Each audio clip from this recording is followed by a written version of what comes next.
Δύο μεγάλοι πρωταγωνιστές φιλοξενούνται σήμερα στο αφιερωμένο εδώ στον FM100.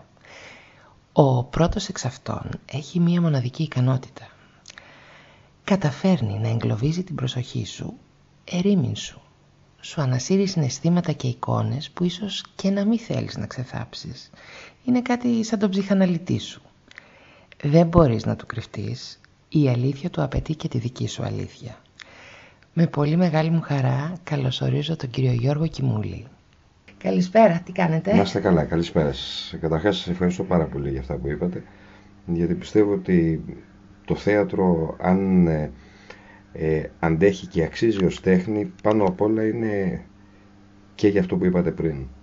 Να μπορεί κάθε παράσταση να γεννάει ερωτήματα στο θεατή, ερωτήματα που δεν αποκλείεται να έχει ξεχάσει. Άλλωστε η ίδια, αν θέλετε, ο ίδιος ο στόχος ή ο σκοπός γενικά της τέχνης είναι να υπενθυμίζει στους ανθρώπους αυτά που οι άνθρωποι έχουν ξεχάσει. Αν λοιπόν το κατορθώνω έστω και στο ελάχιστο, είμαι ευτυχής και σας ευχαριστώ. Για τον έτερο πρωταγωνιστή, αγαπημένο από πολλές τηλεοπτικές επιτυχίες αλλά και θεατρικές παραστάσεις, για τον κύριο που στέκεται απέναντί μου με την τόσο έντονη γαλάζια ματιά και την εκρηκτική ορμή, το πάθος, την αφοπλιστική ειλικρίνεια στη σκηνή, θέλω να πω ότι είμαι πραγματικά επίσης πολύ ευτυχής που τον συναντώ σήμερα. Καλησπέρα σας κύριε Μαρκουλάκη. Καλησπέρα και σε εσάς. Τι κάνετε? Σας ευχαριστώ πολύ για τα καλά σας λόγια. Δεύτερη χρονιά επιτυχίας για το Σλούθ, μια παράσταση που πρωταγωνιστείτε οι δυο σας και που σημείωσε τεράστια επιτυχία στην Αθήνα, αλλά και εδώ στη Θεσσαλονίκη, που έρχεστε για δεύτερη συνεχόμενη χρονιά, πράγμα που δεν συμβαίνει συχνά. Τι είναι αυτό που πρωτίστως συγκίνησε εσάς σε αυτό το έργο και εν συνεχεία βέβαια και το κοινό? Ναι, καταρχάς πιστεύω ότι αυτό το οποίο εμάς συγκίνησε ήταν πάνω απ' όλα η ίδια η συνεργασία. Και ο Κωνσταντίνος ήθελε να συνεργαστεί μαζί μου και εγώ με τον Κωνσταντίνο. Αυτό για μας ήταν το βασικό στοιχείο, αυτή η συνεργασία. Το Σλούθ λοιπόν λειτουργήσε σχεδόν διαμεσολαβητικά. Δηλαδή βρέθηκε κατά τη γνώμη μας το έργο το οποίο ουσιαστικά θα μπορούσε να είναι ο τόπος που θα κατορθώναμε να αναπτύξουμε αυτή τη σχέση εκεί που δεν θα μπορούσε να πάει με άλλο έργο.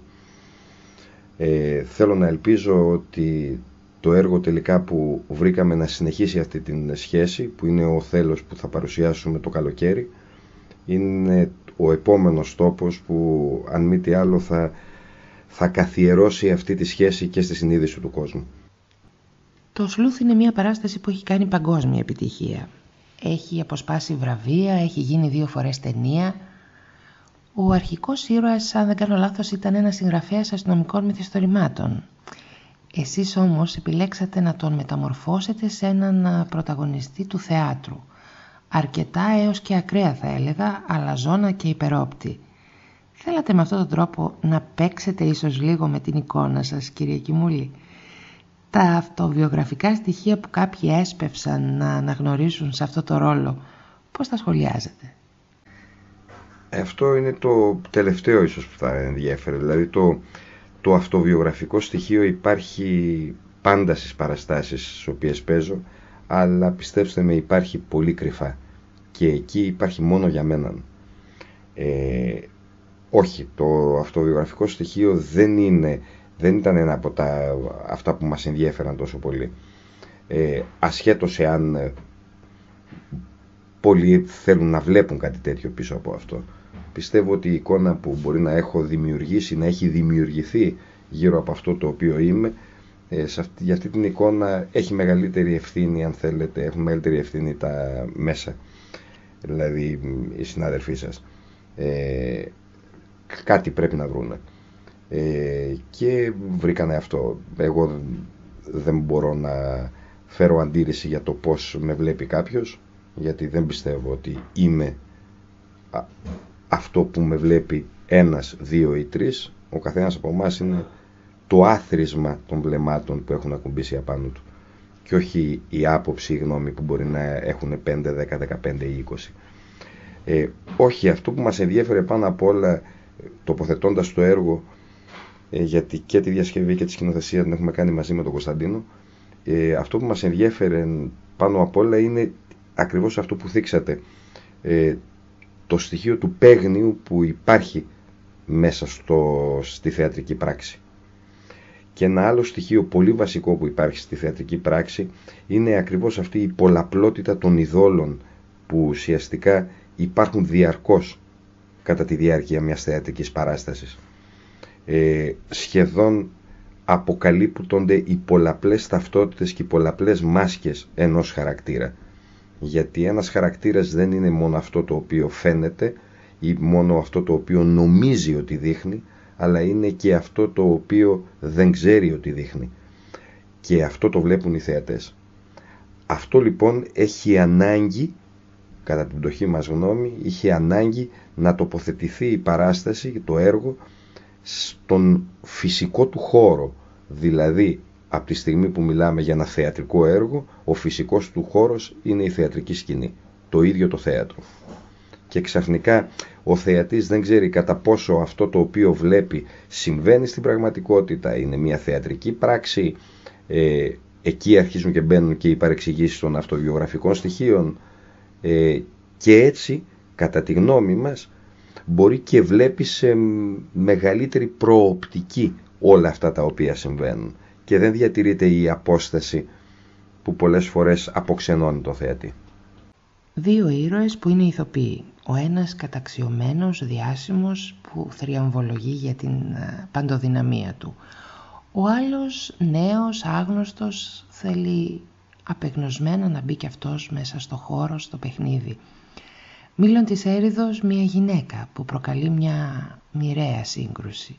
Πάντα όμως μέσα από ένα παιχνίδι εξουσίας, επικράτησης, μέχρι τελικής πτώσεως.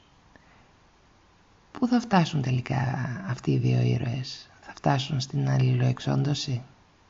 Αυτοί λοιπόν οι ήρωες είναι δύο αρσενικοί ήρωες, οι οποίοι παλεύουν, όπως είπατε και εσείς, ο ένας για να παραμείνει, ο άλλος για να μπει, όπως συμβαίνει σε πολλά πεδία της ζωής μας, και παλεύουν με διάφορα παιχνίδια, και το παιχνίδι είναι ίδιον των ανδρών. Γι' αυτό και οι άνδρες δεν εγκαταλείπουμε τα παιχνίδια μας μέχρι το θάνατό μας. Μπορεί να αλλάζουν μορφή, μπορεί να αλλάζουν οικονομικά μεγέθη, αλλά η τάση για παιχνίδι νομίζω είναι έμφυτη στο αρσενικό και τουλάχιστον αφήνεται να φανερωθεί παραπάνω από ό,τι στα θηλυκά, από ό,τι στις γυναίκες.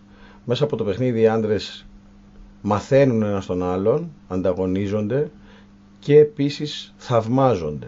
Το Bras de Fer, που είναι μια πολύ χαρακτηριστική ανδρική δραστηριότητα, μπορεί να τη δούμε σε ταινίες, σε βιβλία. Είναι κάτι που δύο άντρες κάνουν πολύ εύκολα. Ένας αγώνας με μπράτσα, ποιος θα νικήσει. Δημιουργεί πρώτον έναν νικητή και έναν νικημένο, αλλά δημιουργεί και δύο που γνωρίζονται μεταξύ τους. Και δημιουργεί και το θαυμασμό στον αντίπαλο για τη δυσκολία που δημιούργησε στο να μπορέσει να τον νικήσεις. Αυτό είναι πολύ ευγενές χαρακτηριστικό των ανδρών και υπάρχει ακόμα και στους στρατούς. Ας πούμε, είναι χαρακτηριστικό ότι οι Ναζί στρατηγοί, με τις θηριωδίες που έκαναν, μέσα στις θηριωδίες αυτές σέβονταν, επί παραδείγματι, τους στρατούς ή τους αντάρτες αυτούς οι οποίοι κατάφεραν και τους αντιστέκονταν με ένα πάρα πολύ ισχυρό τρόπο.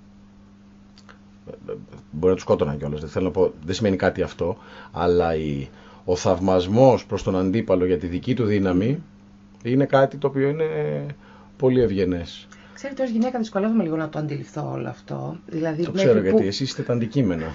Μέχρι που μπορεί να φτάσει, γιατί σε κάποια στιγμή λίγο αγριεύει και χοντρένει το παιχνίδι. Ναι, πάντα αγριεύουν τα αντρικά παιχνίδια, γιατί χρειάζονται νικητή και ηττημένο. Δεν είναι παιχνίδια μη κυβερνητικών οργανώσεων, δεν είναι συζητήσεις, δεν είναι δημόσιος διάλογος για να δοθούν λύσεις, είναι παιχνίδια της ανάγκης. Και τα παιχνίδια της ανάγκης χρειάζονται πάντα νικητή και ηττημένο. Δεν χωράει δημοκρατία δηλαδή εδώ? Όχι, δεν υπάρχει δημοκρατία. Καταρχάς δεν υπάρχει δημοκρατία στο φυσικό κόσμο. Η δημοκρατία είναι ένα εφεύρημα του ανθρώπου για να μπορέσει να ζήσει καλύτερα από όπως θα ζούσε στο φυσικό κόσμο. Όλη η προσπάθεια του ανθρώπου είναι μια προσπάθεια να αποφυσικοποιηθεί, δηλαδή να απομακρυνθεί από τη φύση. Όταν το παρακάνει έρχονται διάφορες συνέπειες. Αλλά η φύση είναι ένας πολύ άγριος χώρος που δεν έχει ούτε ηθική, ούτε δημοκρατία, ούτε καλοσύνη με την έννοια τη χριστιανική που την αντιλαμβανόμαστε εμείς. Οι άντρες λοιπόν, τα αρσενικά είναι πλάσματα τα οποία υπακούν σε αρχαίγονες ανάγκες και η επικράτηση έναντι στον αντίπαλο είναι μια ανάγκη. Πιστεύετε ότι αυτό συμβαίνει και στην πραγματική ζωή πια ή έχει εκλείψει? Όχι, λίγο συμβαίνει κατεξοχήν στην πραγματική ζωή, γιατί αν δεν συνέβαινε στην πραγματική ζωή, είναι τόσο πολύ δεμένο με τον άνθρωπο αυτό, είναι τόσο πολύ δεμένο με τη φύση μας. Αν δεν συνέβαινε στην πραγματική ζωή, δεν θα είχε και νόημα να ασχολείται κανείς με έργα σαν το σλούθ.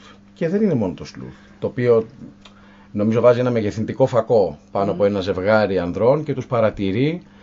Και έτσι, όπως έχουμε ανεβάσει την παράσταση με τον Γιώργο, νομίζω σχεδόν από μια κλειδαρότρυπα. Από το πολύ ευφρόσινο παιχνίδι του στην αρχή και από την ευχάριστη διάθεση του αλαζονικού νέου και του ακόμη πιο αλαζονικού οριμότερου άντρα, μέχρι το πολύ επικίνδυνο τέλος. Αλλά τα περισσότερα μεγάλα έργα περιέχουν μέσα τη σχέση του άνδρος με την εξουσία. Κύριε Κιμούλη, έχετε μια θεατρική πορεία αξιοζήλευτη από άποψη ρεπερτορίου. Από Εσχύλο, Σοφοκλή, Ήψεν μέχρι Γκόγκολ, Τσέχοφ, Σέξπιρ, τα 2 τελευταία χρόνια παίζετε Σάφερ. Σάφερ που σημαίνει υποφέρω, σε ένα έργο που θεωρώ ότι ίσως και να υποφέρετε από την τόση ένταση που έχει. Πού βρίσκετε περισσότερο τον εαυτό σας, ερμηνευτικά αλλά και ουσιαστικά, σε όλη αυτή την μαγική σας περιπλάνηση στον κόσμο του θεάτρου? Παρόλο που είμαι λάτρης, έτσι αν θέλετε, όλων των ομόηχων παιχνιδιών κάθε γλώσσης, σας αποκαλύπτω ότι δεν το είχα σκεφτεί ποτέ αυτό που μου είπατε πριν περί Σάφερ και περί υποφέρω, αλλά έχετε απόλυτο δίκιο και σας ευχαριστώ για την πληροφορία αυτή. Αυτό που θέλω να πω είναι ότι σε κάθε παράσταση, όσο και αν ξεκινάει κανείς από το μηδέν, μην κοροϊδευόμαστε, κουβαλά και φέρει και τις προηγούμενες παραστάσεις. Γιατί αυτό που είναι ο καθένας μας τη στιγμή που εμφανίζεται πάνω στη σκηνή δείχνει. Και είναι φυσικό να έχει καταγραφεί στον καθέναν από εμάς όλο το ρεπερτόριο με το οποίο έχει ασχοληθεί και ο Κωνσταντίνος και εγώ. Αυτό το οποίο πάντα με ενδιαφέρει όμως εμένα στις παραστάσεις, είτε παίζω Σάφερ υποφέροντας, είτε παίζω Σέξπιρ, είτε παίζοντας Τσέχοφ, είναι πάνω απ' όλα να είμαι παρόν στη σκηνή.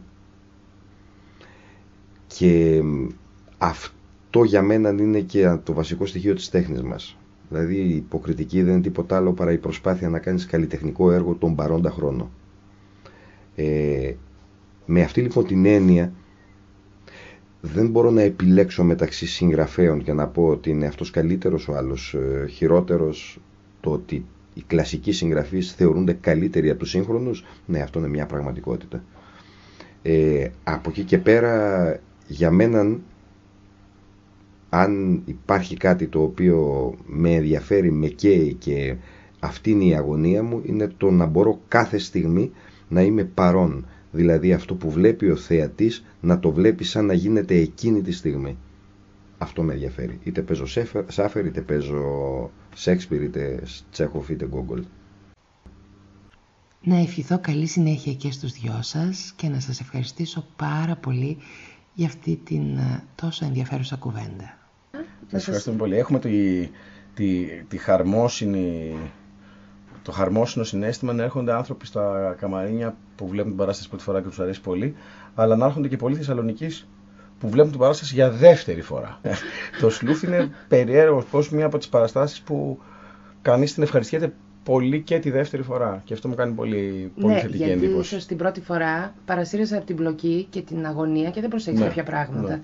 Λοιπόν, τη δεύτερη και την τρίτη φορά παρατηρείς τις λεπτομέρειες και είναι μαγικό να παρατηρείς εσάς τους δύο και τις λεπτομέρειες. Σας ευχαριστούμε πάρα πολύ, πραγματικά. Μας τονώνετε για να συνεχίσουμε. Εγώ σας ευχαριστώ.